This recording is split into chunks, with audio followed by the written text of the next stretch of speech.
ನಮಸ್ತೆ, ಎಜೆ ನ್ಯೂಸ್ಗೆ ಸ್ವಾಗತ. ಬೆಳಗಾವಿ ಜಿಲ್ಲೆಯ ಕಿತ್ತೂರು ತಾಲೂಕಿನ ರಾಷ್ಟ್ರೀಯ ಹೆದ್ದಾರಿಯಲ್ಲಿ ಬರುವ ಎಂಕೆ ಹುಬ್ಬಳ್ಳಿ ಪಟ್ಟಣದಲ್ಲಿ ಇರೋ ಶಿಥಿಲಗೊಂಡ ಗ್ರಂಥಾಲಯ ನೋಡಿದ್ರೆ ಸಾಕು, ಗ್ರಂಥಾಲಯ ಇಲಾಖೆ ಎಷ್ಟು ಕಾರ್ಯಪ್ರವೃತ್ತವಾಗಿದೆ ಎಂಬುದು ಗೊತ್ತಾಗುತ್ತೆ ಕಣ್ರಿ. ಹೌದು, ಎಂಕೆ ಹುಬ್ಬಳ್ಳಿ ಪಟ್ಟಣ ಪಂಚಾಯಿತಿಯಾಗಿ ದಶಕಗಳೇ ಕಳೆದರೂ ಕೂಡ ಗ್ರಾಮ ಪಂಚಾಯಿತಿ ವ್ಯಾಪ್ತಿಯ ಗ್ರಂಥಾಲಯದ ಕಟ್ಟಡ ಹಾಗೂ ವ್ಯವಸ್ಥೆ ನೋಡಿದ್ರೆ ಸಾಕು, ಅಯ್ಯೋ ಪಾಪ ಅನಿಸುತ್ತೆ. ಈ ಕಟ್ಟಡದ ಮೇಲ್ಛಾವಣಿಯ ಮೇಲೆ ಗಿಡ ಗಂಟೆಗಳು ಬೆಳೆದು ದಿನನಿತ್ಯ ಹೆಂಚುಗಳು ಮುರಿದು ಬೀಳ್ತಾ ಇದೆ. ಇನ್ನು ಗೋಡೆಗಳು ಕೂಡ ತುಂಬಾನೇ ಬಿರುಕು ಬಿಟ್ಟಿದ್ದು, ಯಾವಾಗ ಬೇಕಾದರೂ ಅಪಾಯ ಸಂಭವಿಸುವ ಪರಿಸ್ಥಿತಿ ನಿರ್ಮಾಣವಾಗಿದೆ.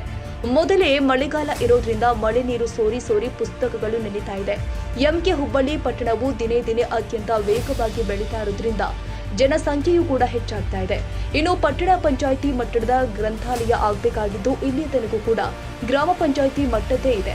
ಆದ್ದರಿಂದ ಮನವಿ ಮೇರೆಗೆ ನಮ್ಮ ನ್ಯೂಸ್ ಸಮೂಹದ ರಾಜ್ಯ ಉಪಸಂಪಾದಕ ಭೇಟಿ ಕೊಟ್ಟು ಇಲ್ಲಿಗೆ ಆಗಮಿಸುವ ಓಡುಗರೊಂದಿಗೆ ಚರ್ಚೆ ಮಾಡಿ ಸಮಗ್ರವಾಗಿ ವರದಿ ತಯಾರಿಸಿ ಬೆಳಗಾವಿ ಜಿಲ್ಲಾ ಗ್ರಂಥಾಲಯ ಇಲಾಖೆ ಉಪನಿರ್ದೇಶಕ ರಾಮಯ್ಯ ಹಾಗೂ ಎಂಕೆ ಹುಬ್ಬಳ್ಳಿ ಪಟ್ಟಣ ಪಂಚಾಯಿತಿ ಮುಖ್ಯ ಅಧಿಕಾರಿಗಳು ಆದ ಶರಣಬಸಯ್ಯ ಅವರ ಗಮನಕ್ಕೆ ತೆಗೆದುಕೊಂಡು ಬೆಳಕು ಚೆಲ್ಲುವ ಕೆಲಸ ಮಾಡಿದ್ದಾರೆ. ಮಾತಾಡ್ತಾ ಇದ್ದೀನಿ ಪತ್ರಕರ್ತರು. ನಾನಿವತ್ತು ಬೆಳಗಾವಿ ಜಿಲ್ಲೆಯ ಒಂದು ರೀತಿ ಕಿತ್ತೂರು ತಾಲೂಕಿನ ಎಂಕೆ ಹುಬ್ಬಳ್ಳಿ ಒಂದು ರೀತಿ ಪಟ್ಟಣದ ವ್ಯಾಪ್ತಿಯಲ್ಲಿ ಬರ್ತಕ್ಕಂಥ ಒಂದು ರೀತಿ ಗ್ರಂಥಾಲಯಕ್ಕೆ ಬಂದಿದ್ದೀನಿ. ಬಹುಶಃ ಎಂಕೆ ಹುಬ್ಬಳ್ಳಿ ಪಟ್ಟಣ ಪಂಚಾಯಿತಿ ಮೇಲ್ದರ್ಜೆಗೇರಿ ಹತ್ತತ್ರ ಒಂದು 10 ವರ್ಷ ಆಯಿತು. ಆದರೆ ಆ ಲೈಬ್ರರಿ ನಗರ ಒಂದು ರೀತಿ ಗ್ರಂಥಾಲಯ ಇಲಾಖೆ ಸಚಿವರಿಗೆ ಬಹುಶಃ ಗೊತ್ತೈತೋ ಇಲ್ವೋ ಗೊತ್ತಿಲ್ಲ, ಎಂಕೆ ಹುಬ್ಬಳ್ಳಿ ಮೇಲ್ದರ್ಜೆಗೇರಿ ಇರೋದು.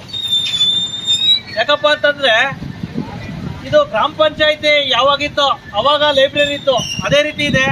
ಆದರೆ ಪಟ್ಟಣ ಪಂಚಾಯಿತಿಯಾಗಿ ಇಂಥದವ್ರಿಗೂ ಗ್ರಾಮ ಪಂಚಾಯಿತಿನೇ ಮೇಲ್ದರ್ಜೆಗೇರ್ತಿಲ್ಲ. ಮತ್ತು ಇರೋ ಗ್ರಾಮ ಪಂಚಾಯಿತಿ ಸಹ ಒಂದು ರೀತಿ ಸಾಕಷ್ಟು ಒಂದು ರೀತಿ ದುಸ್ಥಿತಿಯಾಗಿದೆ. ಮಳೆಗಾಲದಲ್ಲಿ ಸೋರ್ತೈತೆ. ಬಹುಶಃ ಇಲ್ಲಿ ಬರಬೇಕಾದ್ರೆ ಜೀವ ಭಯದಲ್ಲೇ ಬರಬೇಕು. ತಲೆ ಮೇಲೆ ಯಾವಾಗ ಏನು ಬೀಳ್ತಾವೋ ಗೊತ್ತಿಲ್ಲ. ನೀವೆಲ್ಲರೂ ಭೂಮಿ ಮೇಲೆ ಬೆಳೆ ಬೆಳೆಯೋದು ನೋಡಿದ್ದೀರಾ, ಕಳೆ ಬೆಳೆಯೋದು ನೋಡಿದ್ದೀರಾ. ಆದರೆ ನಾನು ಕಣ್ಣಾರೆ ತೋರಿಸ್ತೀನಿ ನೋಡಿ, ಇಲ್ಲಿ ಈ ಎಲ್ಲ ಕಲ್ಗು ಪಲ್ಗೆಲ್ಲ ಈ ಬಿಲ್ಡಿಂಗ್ ಮೇಲೆ ಬೆಳೆದಿದೆ. ಇದು ವಿಶೇಷತೆ. ಹಾಗಾಗಿ ಆ ಗ್ರಂಥಾಲಯ ಇಲಾಖೆ ಸಚಿವರೇ ನೋಡಿ, ಇಲ್ಲಿ ಇಂಥವನ್ನ ಮೊದಲು ಮೇಲ್ದರ್ಜೆಗೇರಿಸ್ರಿ ಸ್ವಾಮಿ, ಆಯ್ತಾ? ಪಟ್ಟಣ ಪಂಚಾಯತಿಗೆ 10 ವರ್ಷ ಆಗಿದೆ, ಇಂಥವ್ರಿಗೂ ಗ್ರಾಮೀಣ ಗ್ರಂಥಾಲಯ ಗ್ರಾಮ ಪಂಚಾಯತಿ ಗ್ರಂಥಾಲಯನೇ ಇದೆಯಲ್ಲ, ಏನು ಸಮಾಚಾರ ಇದು? ಹಾಗಾಗಿ ದಯವಿಟ್ಟು ಇದನ್ನ ಮೇಲ್ದರ್ಜೆಗೇರಿಸಬೇಕು, ಮೂಲಭೂತ ಸೌಕರ್ಯಗಳು ಕೊಡಬೇಕು. ಓಲಿ ಆ ಗ್ರಂಥಾಲಯ ಜಿಲ್ಲಾ ಗ್ರಂಥಾಲಯ ಇಲಾಖೆ ಅಧಿಕಾರಿಗಳು ಏನು ಮಾಡ್ತಾ ಇದ್ದಾರೆ, ಆಯ್ತಾ? ನೀವು ಬರೇ ಇದು ಮಾಡಿಬಿಟ್ರೆ ಇದಕ್ಕೆ ಮೂಲಭೂತ ಸೌಕರ್ಯಗಳು ಕೊಡೋರು ಯಾರು? ಮತ್ತು ಸ್ಥಳೀಯ ಪಟ್ಟಣ ಪಂಚಾಯತಿಯವರು ನೀವು ಪ್ರತಿ ಟ್ಯಾಕ್ಸ್ ತುಂಬುವಾಗ ಗ್ರಂಥಾಲಯ ಕರ ತಗೋತೀರಾ. ಗ್ರಂಥಾಲಯ ಕರ ಎಲ್ಲಿ? ಇದಕ್ಕೇನು ಮೂಲಭೂತ ಸೌಕರ್ಯ ಕೊಟ್ಟಿದ್ದೀರಾ ನೀವು ಸ್ವಾಮಿ? ಹಾಗಾಗಿ ಬಂದು ಭೇಟಿ ಕೊಟ್ಟಿದ್ದೀನಿ.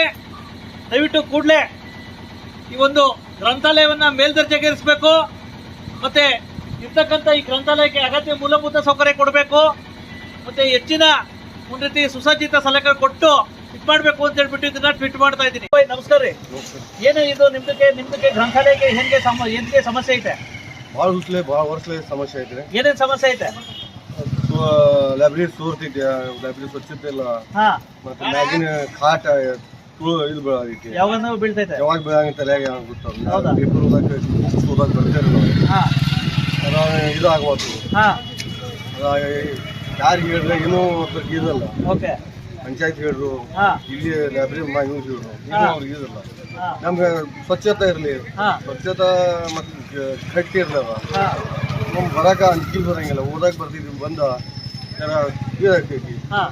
ಅದಕ್ಕೆ ಸಲುವಾಗಿ ನಾವು ದಯವಿಟ್ಟು ಹೇಳೋದು ನಿಮ್ಗೆ, ನಮ್ಮ ಲೈಬ್ರರಿ ಚಲೋ ಮಾಡಿ ಕೊಡ್ರಿ ಅಂತ ನಿಮ್ಮ ಶಾಸಕರಿಗೆ,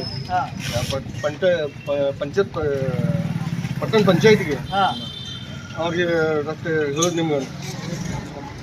ಸರ್, ಅದಕ್ಕೆ ಮೂಲಭೂತ ಸೌಕರ್ಯಗಳು ಈಗ ನೀವು ಕೊಡ್ತೀರೋ ಅಥವಾ ಪಟ್ಟಣ ಪಂಚಾಯತಿಯವ್ರು ಕೊಡ್ತಾರೋ ಅಂತಂದು ಬೇಕು? ನಾವು ಕೊಡ್ತೀವಿ ಸರ್. ಮತ್ತೆ ಏನು ಸರ್, ಏನು ಕೊಟ್ಟಿದ್ದೀರಾ ನೀವು ಮೂಲಭೂತ ಸೌಕರ್ಯ? ಮ್ಯಾಲೆಲ್ಲ ಎಲ್ಲ ಬೆಳೆಗಳೆಲ್ಲ ಹಂಗೆ ಬೆಳಿತಾವೆ, ಹೆಂಚುಗಳು ಬೀಳ್ತಾವೆ, ಮತ್ತೆ ಯಾರ ಜವಾಬ್ದಾರಿ ಸರ್ ಏನಾರು ಆದರೆ?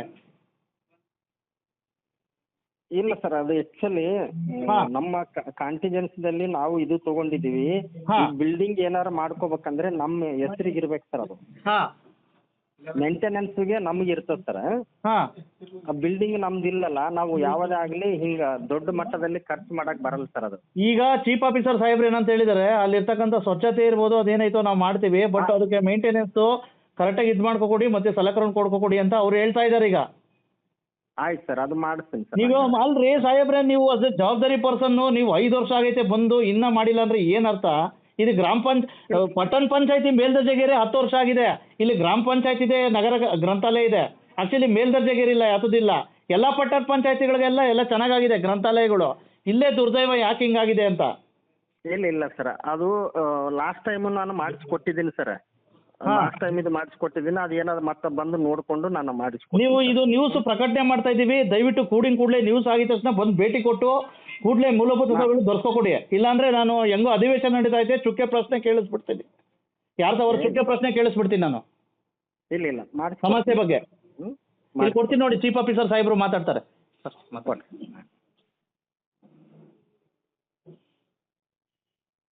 ಸರ್ ಸರ್ ನಮಸ್ಕಾರ.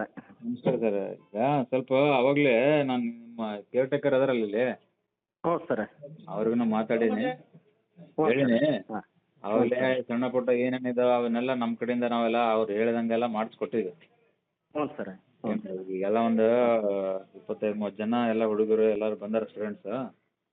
ಆಯ್ತು ಸರ್, ಅದು ಏನಾದ್ರೆ ನಾನು ಒಂದು ದಿವ್ಸ ಬಂದು ನೋಡ್ಕೊಂಡು ಸರ್ ಅದನ್ನ ಇದು ಮಾಡಿ ನನ್ನ ಇದರಲ್ಲಿ ಏನೇನು ಆಗ್ತದೆ ಸರ್ ಅದನ್ನೆಲ್ಲ ರೆಡಿ ಮಾಡಿಸ್ಕೊಡ್ತೀನಿ ಸರ್. ಓಕೆ ಓಕೆ ಓಕೆ, ಇವತ್ತು ಬರ್ತೀನಿ ಸರ್, ಬಂದರೆ ಅಲ್ಲಿ ಬಂದು ಹೋಗ್ತೀನಿ ಸರ್. ಸರಿ, ಓಕೆ ಓಕೆ ಓಕೆ ಓಕೆ. ಇನ್ನಾದ್ರೂ ಈ ಗ್ರಂಥಾಲಯಕ್ಕೆ ಕಾಯಕಲ್ಪ ಸಿಗುತ್ತಾ ಕಾದು ನೋಡಬೇಕಾಗಿದೆ. ತಾಜಾ ಸುದ್ದಿಗಾಗಿ ಎಜೆ ನ್ಯೂಸ್ 24/7ಗೆ ಸಬ್ಸ್ಕ್ರೈಬ್ ಮಾಡಿ ಮತ್ತು ಬೆಲ್ ಐಕಾನ್ ಒತ್ತಿ ತಪ್ಪದೇ ಲಿಂಕ್ ಶೇರ್ ಮಾಡಿ.